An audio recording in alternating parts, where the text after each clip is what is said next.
It's a mystery still looming over the Hampton Roads community. Prosecutors are disappointed with today's results. The district attorney wanted murder. He got manslaughter Hey everyone, instead. welcome. My name is Amanda, and on this channel, we talk about all things true crime related. So if that's something that you're into, make sure you like this video and subscribe to the channel. All my sources, social media handles, and ways to support the channel are in the description box if you'd like to check those out. This case that we'll be covering, the Hi-Fi murders, is going to be a two-parter probably. I'm not sure. We'll see how it goes recording. I may break it up for uploading purposes or even just recording purposes. We'll have to see how it goes. It's a pretty in-depth case. So with that, I'm going to go ahead and remind you that this is, like I said, a YouTube channel, a true crime channel, and some of the things we discuss will be upsetting, graphic, and things of those nature. So just a warning. So Ogden, Utah is the location of our case today. For those who have not heard of where Ogden is located, it's about 40 miles away from Salt Lake City, Utah. A lot of the information I got for this episode is from the book Victim: The Other Side of Murder by Gary Kinder. I can't remember exactly where I heard about this case, but I know from the moment I heard about it, I was interested in finding out every detail. That's why I decided to read the book, as I mentioned earlier. It was April 22nd, 1974, when Orren Walker and his wife Joyce were waiting for their oldest son, Stanley, or oftentimes called Stan, to get home from work at the Hi-Fi store. The Hi-Fi store that Stan worked at actually sold electronic stereo equipment, and remember, this took place in the 70s, so stereo equipment is a very big deal, not like now where you'd have to put some work in to find a stereo-specific store. Stan was running a bit late returning home from work that evening, but Orren and Joyce weren't too worried because that night the owner, Brett Richardson, was out of town at a trade show in California. So that meant Stan would be in charge of the shop and everything that entailed closing up. He was working with a newer employee, Michelle Ansley, who just started about a week before this.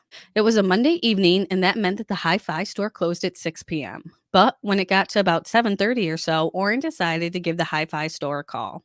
However, when no one answered, he began to worry that maybe something was wrong, possibly with the old Jeep that they just got for Stan. So Orren thought it would be best to head over to the Hi-Fi store just to make sure Stan wasn't having any problems with it.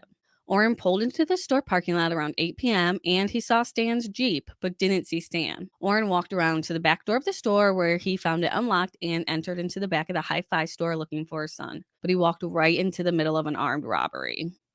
Orren was met with two men when he entered the store, two men with guns.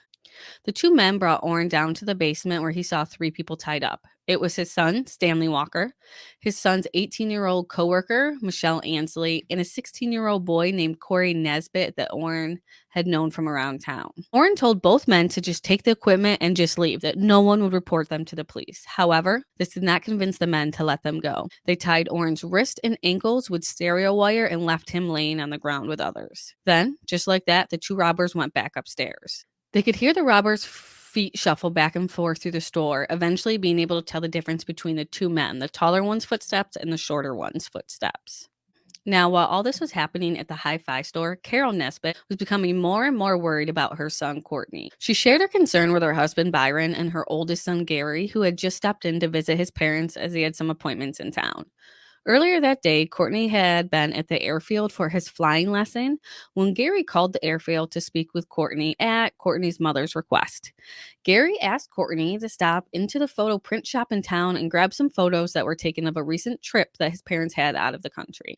Cortney agreed to get the photos and be home to eat dinner with his mother, father, and possibly his brother. Cortney decided to park in the Hi-Fi store parking lot that day as the store was owned by his cousin, Brett Richardson, and the photo shop was just right down the street. By 6:30 p.m., Carol was getting even more and more anxious that something had happened to her son. So much so that she even got into a disagreement with her husband, Byron, and stormed out of the house.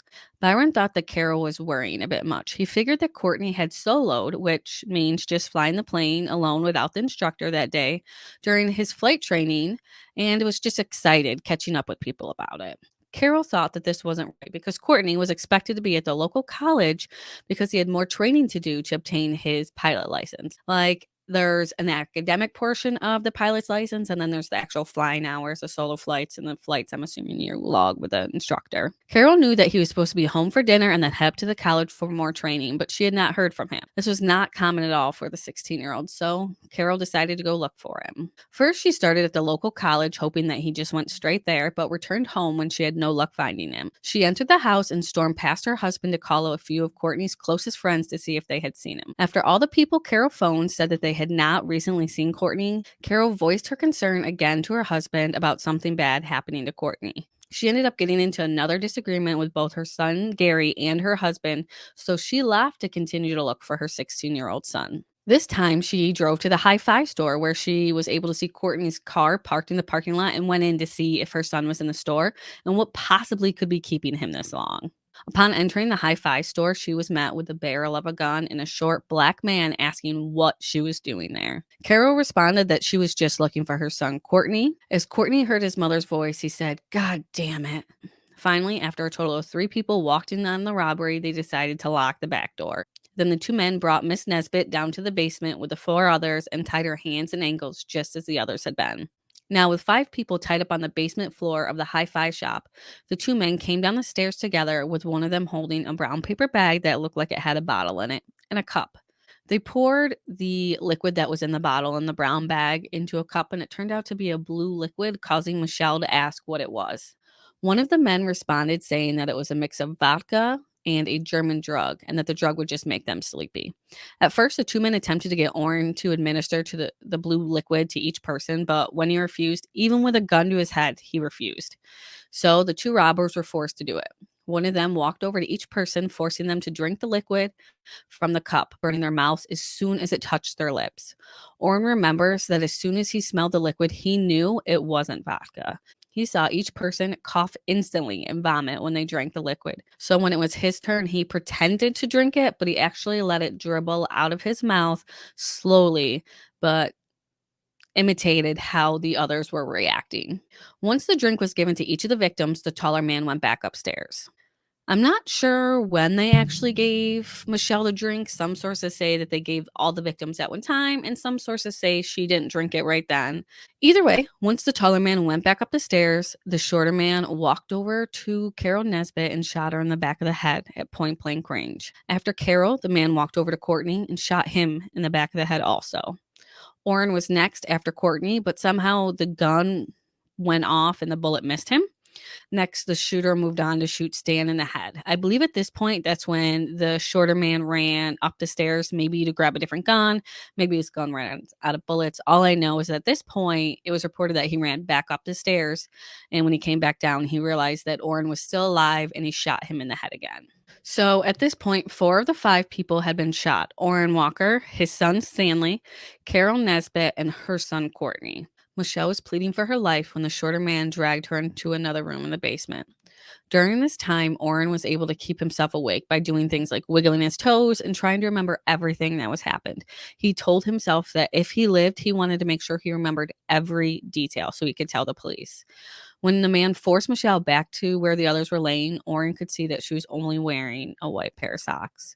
She was forced to lay down on the basement floor and, just like the others, was shot in the back of the head. Once the shorter man had shot Michelle, he leaned over and felt that Orren was still breathing. Orren, with his eyes closed, tried to act as if he was unaware of what was happening when he felt a wire slip around his neck. The man was attempting to strangle him. So I guess from what I found, Orren used this time to flex his neck muscle so that way the wire wasn't super tight around his neck when the man let go. Orren was still pretending to be dead when he felt something near his ear. Just then, the shorter man slammed a ballpoint pen into his ear and then kicked it another 2 times. Orren said at this point he could feel the pen enter his throat. So back at the Walker family home, it was getting later and later, and Joyce was getting sick of waiting. First her son Stan, and now her husband hadn't returned home either. Sick of waiting, she decided to take her youngest son Lynn and head to the hi-fi store to see what the heck was going on. It was about 10 p.m. or so when she arrived and pulled into the hi-fi store parking lot. She noticed that the store had a few lights on, but it looked like the store was closed. She felt a sense of relief when she saw both Stanley and her husband's car in the parking lot. So Joyce and Lynn went to the back door, but after finding it locked, they ran the buzzer. but no one came to the door. This was confusing to the two since they saw the cars in the parking lot. Lynn pressed his ear against the door to see if he could hear anything happening inside, and he was able to hear the sound of someone breathing extremely hard, which caused him to yell to see if his dad was down there. After pressing his ear to the door again, he could hear the same deep, heavy breathing, but this time he could hear his dad yelling to call an ambulance and the police. Since they didn't have cell phones, Joyce and Lynn had to drive to the nearest open store to call 911. Once they made the call to 911, the mother and son returned to the store to meet with the police. However, when they returned, they realized they had actually beat the police back to the hi-fi store, so Lynn decided to burst down the door to the store. Lynn and Joyce walked down the stairs, which they could hear the direction of Orren yelling coming from. On the way down, they first came across Corey Naisbett. That was the labored breathing that Lynn heard through the door. They spotted Orren and then ran over to him, quickly untying his hands and his ankles. They helped Orren back up the stairs to wait for police and medical assistance. Police arrived to an unknown trouble call at 2333 Washington Boulevard at roughly 10:30 p.m. The two officers were not prepared for what they were about to encounter. I think that the call was characterized as unknown trouble because when Lynn and Joyce called 911, they weren't really sure what was happening in the store. They just heard their dad yelling to call 911, so they reported that they didn't know what was going on. So I feel like that unknown trouble made sense. So police arrived and are met on the first floor by Orren, Joyce, and Lynn. Police asked what happened, and Orren says they're downstairs. The officers noticed a zip tie around Orren's neck, burns on his face and arms, and a ballpoint pen was sticking out of his ear. When police make it down to the basement, they see a young boy with blonde hair. An older woman just past him who was laying on the ground with her eyes open. Laying next to the elderly woman was a young girl in just her socks, and then furthest away from police was a young man who was laying with his back to them but was not moving at all. As police walk around the room, they hear the young boy with blonde hair moan in pain, giving the officers the first sign of life. The older woman, Carol, who was next to him, was alive, but barely. However, the young man, Stan, and the young woman, Michelle, both were pronounced dead on the scene. Orren was rushed to McKay Hospital to receive treatment for his injuries, but before he left, he was able to tell police that two black men, one tall and one short, were the ones that had robbed the store. He said that they looked like they were in their 20s with a clean-cut afro, and then police started to identify those left back at the store. 20-year-old Stanley Orren Walker was one of those that was pronounced dead when police arrived. He was born to his parents, Joyce and Orren Walker, on March 19, 1954, and was born and raised in Ogden.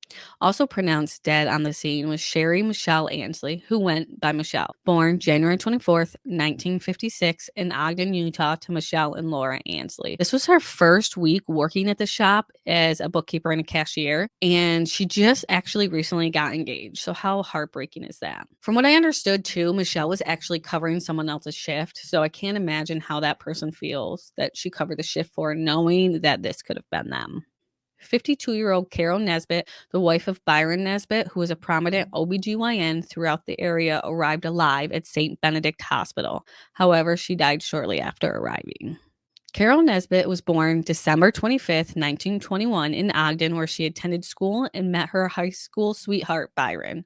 Byron and Carol will get married in 1942 and had 4 children together: Gary, Brett, Claire, and Cortney. After she passed, x-rays were completed and they were able to see that the bullet had entered her brain and actually split into 2. 16-year-old Byron Cortney Naisbett, who went by Cortney, arrived at St. Benedict's Hospital at the same time his mother did. When he arrived, doctors noted he had a gunshot wound to the right side of his head, red scars around his mouth, and his breathing was extremely deep. When I was reading the book, it followed the view of when Cortney was arriving to the hospital, and there was some discussion between the doctors if they should even try, like if he was even worth putting the time in to save, basically. It kind of made me sad that someone has to make the decision on a regular basis. But anyways, when he first arrived at the hospital, they were unaware of who he was. They attempted to do some life-saving procedures, including relieving pressure from his brain. While Cortney was having trouble breathing, doctors could not find out what caused the burns around his mouth and caused the issues with his breathing. It was touch and go for Cortney for the first few days, really for the first few months. Orren William Walker Jr. was born on September 17, 1931, also born and raised in Ogden. He was married to Joyce Walker and had 2 sons, Stanley and Lynn. He was loaded into the back of the ambulance and went to McKay Hospital, where he would have surgery to remove the pen from his ear. Police were able to interview him, and he was able to provide them with a good amount of information, including the descriptions of the suspects. Orren was released that Sunday following the incident that occurred on Monday, so 6 days after He went in the hospital. He was released. The afternoon after the police came, it happened on the 22nd, so the 23rd, the police actually got a huge break in the case. Apparently, 2 younger boys were digging through the trash bins on Hill Air Force Base to try and find some bottles and cans to make extra money. While looking through the dumpsters, the boys pulled out some personal items, 2 purses, a wallet, credit cards, and a pen from the Hi-Fi store. A temporary driver's license issued belonging to Carol Naisbett, 16 charge cards in the name of Byron Naisbett, and 2 sets of key rings with 15 keys. Also found in the same dumpster, which was located right next to Barracks 351 on the base, was a single 38 caliber casing and 11 25 caliber casings. Now, one of the reasons I think that one of the perpetrators ran back upstairs because he was out of bullets is because there's actually 2 calibers that were found there. So I believe at one point he ran back upstairs to get a different gun and come back down and finish what he started. Orren has always said that it was just the one person shooting, so we'll have to go with that, I guess. When police arrived, there was already a crowd forming around the dumpsters, and they believe that one or both of the murderers could have been in this crowd. While pulling the officers out, the officers exaggerated finding them to see if anyone in the crowd would act differently. It apparently worked because 2 men were pacing back and forth and talking pretty loudly while this was happening. The police were able to pick out Andrews and Pierre as 2 men acting differently in the crowd of onlookers. Around the same time, someone called in a tip indicating that the suspects were Dale Pierre and William Andrews, who were 2 men stationed at the Hill Air Force Base. This tipster said that William Andrews talked about committing the crime before it happened and even suggested that the 2 men planned on killing anyone that got in their way during the robbery. Police took note of this while they were looking for items from the dumpster that the crowd formed. Dale Pierre was seen in this crowd of people, as I mentioned earlier. Police now had 2 names to look into. They showed Orren Walker a police lineup with the 2 men, and he was able to identify them both as the 2 men inside the Hi-Fi store. While speaking to other witnesses in the area of the Hi-Fi store, police were able to learn that a light blue van was seen dropping off 2 men up the street from the Hi-Fi store just before 6 p.m. Police decided to arrest Dale and William in connection with the Hi-Fi murders. All right, so at this point, we're going to go ahead and take a break just so I can make sure that this is edited, and I will go ahead and record part 2 right now, so it shouldn't be too long till the next one comes out. Make sure you like the video if you like it. Check back for part 2. It should only be 2 parts. I'm about halfway through it now. If you've made it this far, I just want to say thank you. I truly appreciate you and your support for my channel. Please make sure to like this video if you liked it and subscribe to my channel so that way you can get more videos like this. And until next time, keep yourself safe out there. The world can be a really ugly place.